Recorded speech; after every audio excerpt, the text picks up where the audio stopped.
नमस्कार, उत्कर्षाच कुकिंग चॅनलमध्ये तुम्हा सर्वांचं खूप खूप स्वागत आहे। आजची रेसिपी आहे सोया चंक्सचा पुलाव किंवा सोया पुलाव। वन डिश मील म्हणून लंच किंवा डिनरमध्ये आपण ही रेसिपी बनवू शकतो। बनवायला अतिशय सोपी रेसिपी आहे। चला तर मग सुरू करूया रेसिपी बनवायला।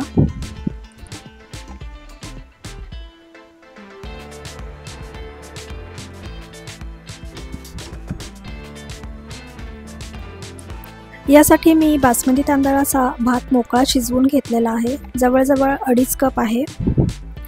यानंतर सोया चंक्स मी आधी धुवून घेतलेले आहेत। त्याच्यामध्ये थोडं मीठ घालूया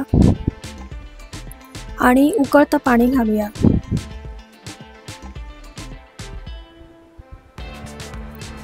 ह्याच्यावर झाकण ठेवून आपल्याला त्याला रेस्ट द्यायची आहे।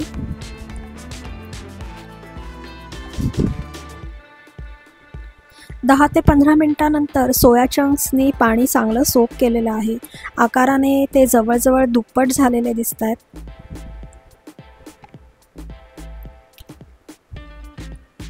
यातलं एक्स्ट्राचं पाणी आपल्याला काढून टाकायचं आहे। सो व्हिडिओमध्ये दाखवल्याप्रमाणे ते सोया चंक्स हातात घेऊन ते पाणी पिळून काढायचं आहे।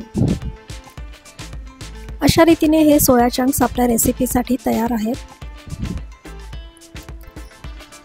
एका गरम पॅनमध्ये मी तेल घातलेलं आहे, त्यात जिरे आणि मोहरी टाकलेली आहे। जिरे मोहरी तडतडली की त्याच्यामध्ये सोया चंक्स घातलेले आहेत।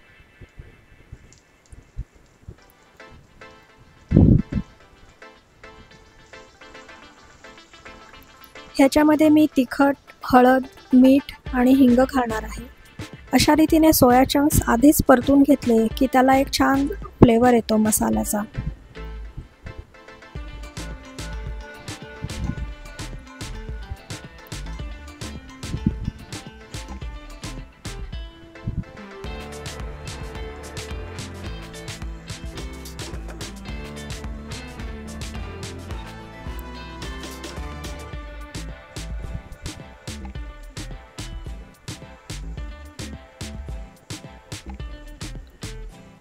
सोया चंक्स चांगले परतले गेले की त्याच्यामध्ये उभा चिरलेला कांदा घालायचा आहे आणि हा कांदा सुद्धा आपल्याला आता परतून घ्यायचा आहे।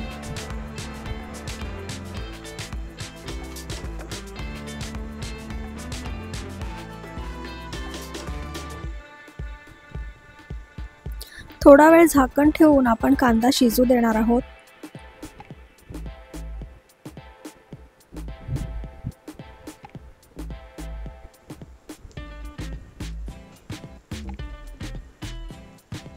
मला थोडं तेल कमी वाटलं म्हणून मी थोडं एक्स्ट्रा तेल घातलं आहे।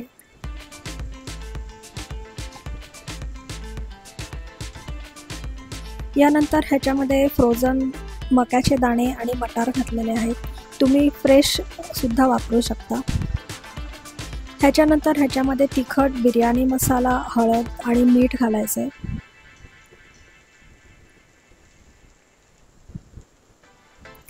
सगळं व्यवस्थित मिक्स करायचं आहे।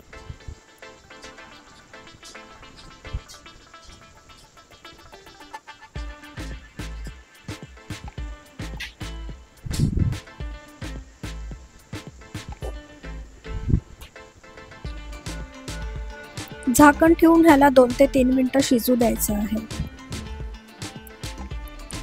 यानंतर ह्याच्यात आपण मोकळा शिजवलेला भात घालणार आहोत।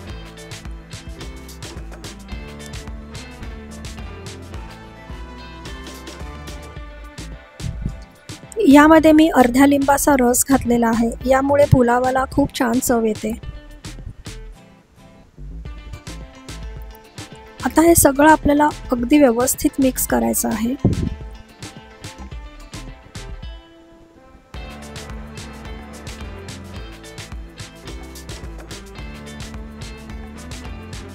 पुलावमध्ये घातलेल्या मसाल्यांचं प्रमाण तुम्ही तुमच्या आवडीप्रमाणे कमी किंवा जास्त करू शकता।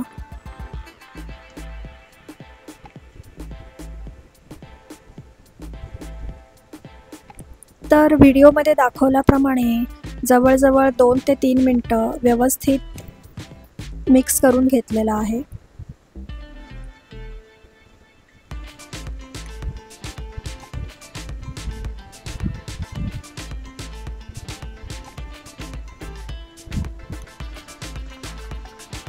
यानंतर त्याच्यावर झाकण ठेवून 3 ते 4 मिनटं ह्याला चांगली वाफ येऊ द्यायची आहे.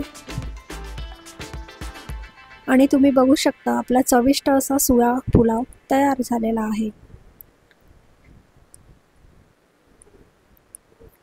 पूर्ण रेसिपी मी डिस्क्रिप्शन बॉक्समध्ये दिलेली आहे. तुम्हाला रेसिपी आवडली असेल तर नक्की लाईक करा, शेअर करा, सबस्क्राईब करा. धन्यवाद.